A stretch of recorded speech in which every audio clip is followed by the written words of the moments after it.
Now, what did you do to make that come up? Just touch it lightly, isn't it? I didn't do it. You touched it.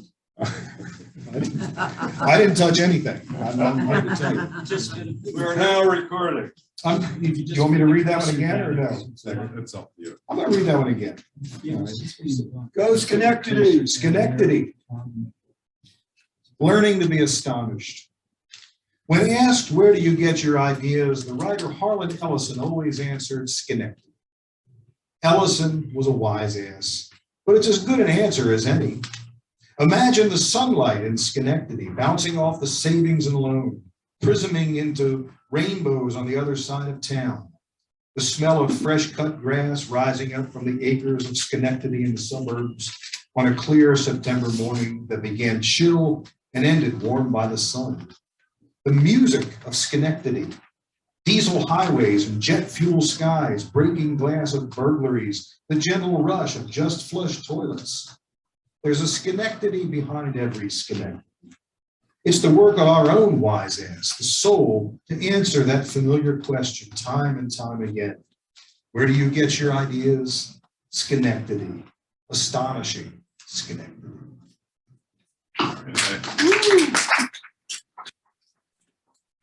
I think that round of applause was great. You should have heard it before you recorded.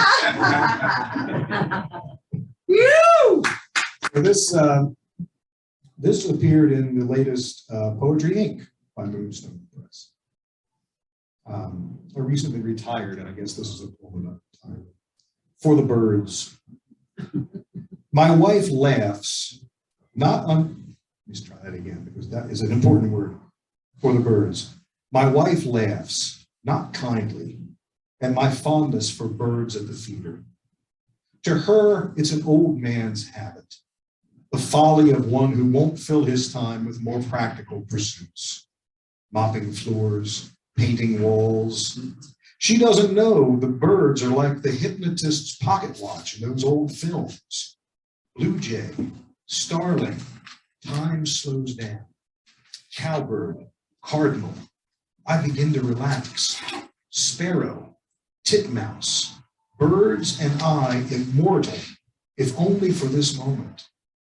My wife calls to me from the garden, says it's time I took out the trash. And I know she's probably right. And I know I probably should. And I breathe in and breathe out. Red-bellied woodpecker.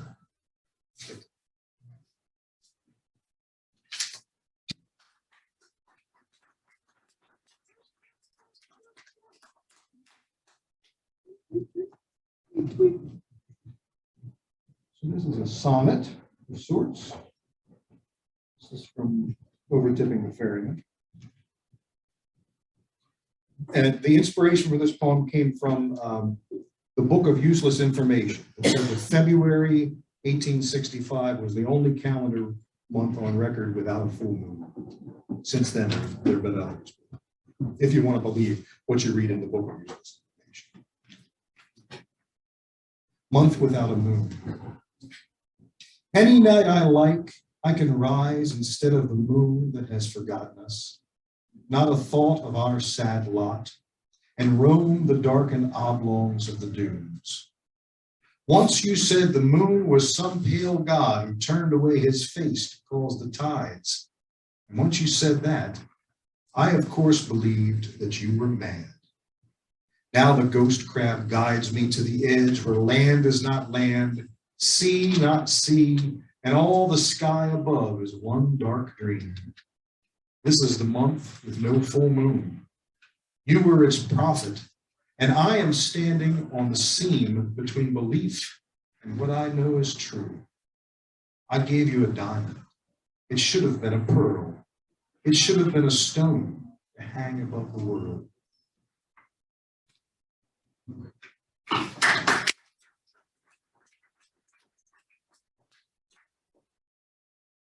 couple of poems from the Holy Oath. I know you've all heard of mansplaining, and I tried so hard not to do that. But I've coined a term that I think any poet is probably guilty of, and that's poet-splaining. when you assume your audience doesn't know the things that they need to know to understand your poem. That having been said, Shadrach, Meshach, and Abednego, three Israelite martyrs that would have been burned alive in a furnace. Addiction. It was a miracle. Like Shadrach, Meshach, and Abednego, the way my father passed his hand through a candle's flame and never once got burned. A little black wisp of smoke, and he'd smile at me and say, "Do it fast, and the flame will never hurt you." Never much of a listener. All I heard was "do it" and "hurt." And Daddy, what do you do when you can't tell your fingers from the flame?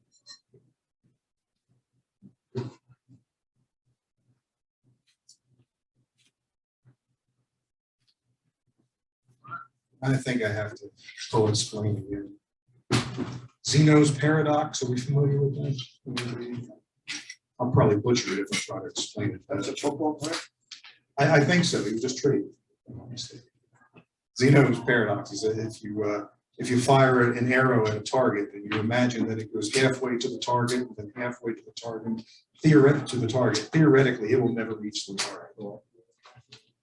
This is called paradox. The hand that draws the bowstring has faith that the deer will die. The long bow bends, the arrow points. The deer stands frozen in the curious pose of prey before its doom. But Zeno suggests that once the arrow flies, it covers half the distance to the deer's heart first, then half the distance left, and half again, and again, and half again. So the deer will live, and the arrow will never find its one true home. A woman's faith is different than a man's. She believes his strength is bowstring straight, his heart like longbow yew, flexible but taut. A man believes that he is not a beast until the string snaps, the tortured bow splinters, and his fist is arcing through the air toward the faithful face of the woman who believes. The hunter doesn't love his prey. He's filed the razor edge of the arrowhead himself, and even Zeno had to eat. Is there faith enough to believe in a universe where that fist still hangs in the half space in between, and now, a moment later, half again?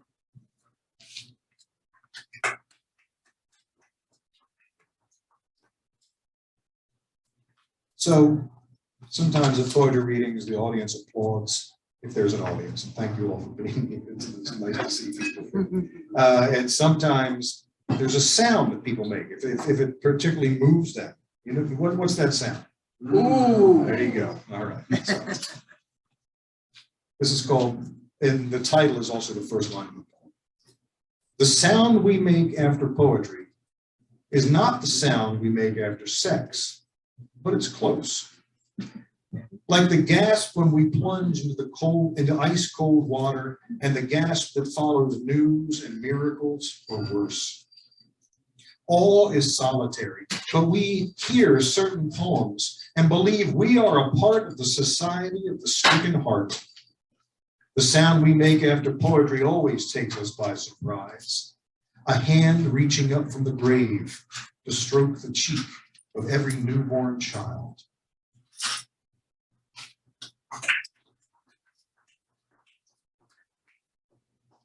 That book is kind of dark. This is my most recent book, Imagine Sisyphus Happy. The two, believe it or not, holiday poems that I'll start with here.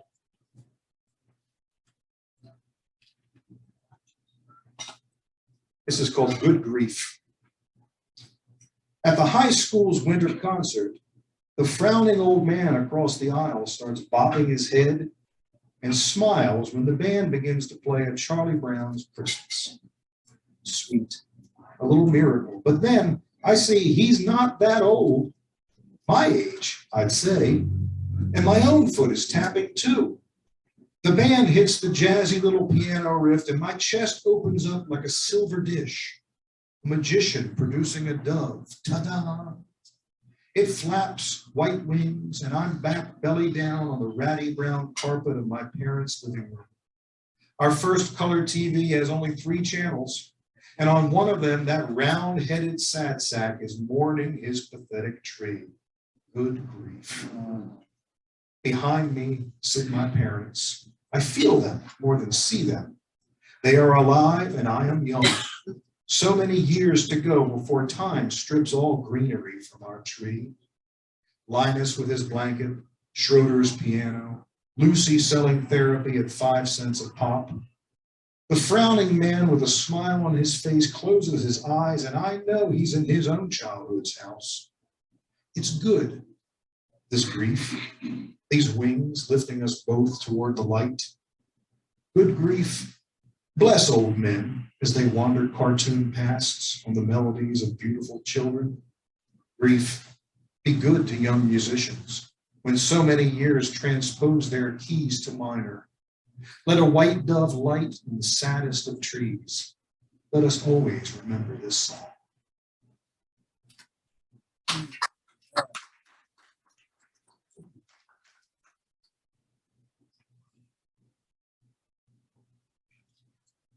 Thanksgiving. This is a Gobble, gobble. This is a New Year's poem. The year and goodbyes. Poor Father Time every year kicks his ass. He comes in fresh with his little sash like a best baby contest winner, but leaves broken and bearded, turning his hunched back on the babe sent in to take his place. That's all we ever see, the coming, the going, the geezer and the babe. What of the rest of the year? The toddler in February playing catch with Cupid's darts, the whining schoolboy of March praying the longest month will end, the horny lad of spring flirting with April and May. But he's more than just the calendar. Like us, all his lives are different. He can feel a month's headlines in his arthritic knees. Global news gives him lumbago, and oh, what some elections do to his hemorrhoids. When the whole thing winds down, top 10 lists, the year in review and in goodbyes, he looks back as well at that apple-cheeked cherub born in ignorance and hope, still able to dream without meds. There's a knock at Father's door. On the other side, the new babe is waiting. Some tongues, he knows, have the same word for hello and goodbye. How easily he thinks that sash could become a garrote. He and the innocent exchange a glance. One of them suddenly lost in translation.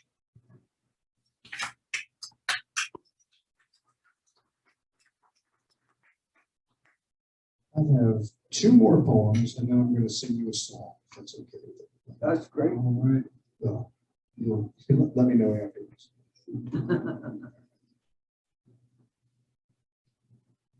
This is the title poem from the book, and I'm wearing my Sisyphus t-shirt. Sisyphus pushing the rock up the hill. Oh, yeah. Imagine Sisyphus happy. Does he whistle as he sweats and grunts his bolt? Does he whistle as he sweats and groans the boulder up the mountain? Does he ever think, at least I'm not at home where my daughter wants to die, trembling there at the summit just before the rock rolls down? As he follows it, his mind might wander to the time his daughter screamed, 16 years in this goddamn house with your failed marriage as my roommate. What did she know about what God is damned? Maybe he smokes, letting gravity do its job, one step at a time. Eternity is eternity, after all. No room here for a gold-bricking soul. If one can imagine Sisyphus happy, it isn't hard to picture him grinding his smoke beneath his toe, cracking his knuckles and glancing at Tantalus in his lake beneath the trees, bending as the water recedes.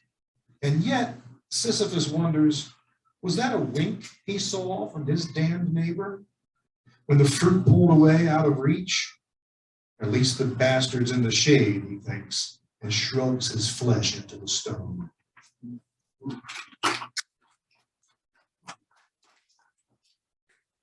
This is a Philly poem. All right.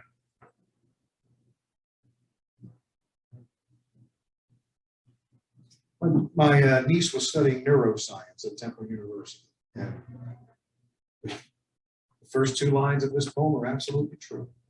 The rest, not so much. Almost holy. My niece is addicting mice to cocaine. The cause is science. The university is Temple. So it's almost holy. Poor little buggers.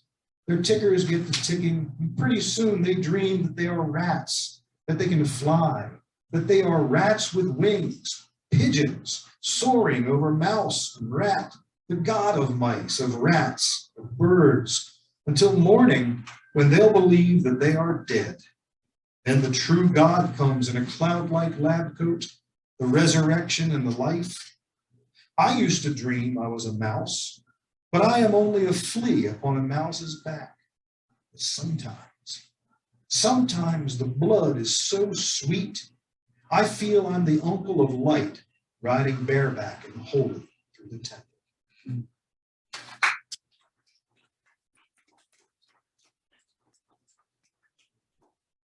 So this is a song from my first CD. I'm working on the second one now.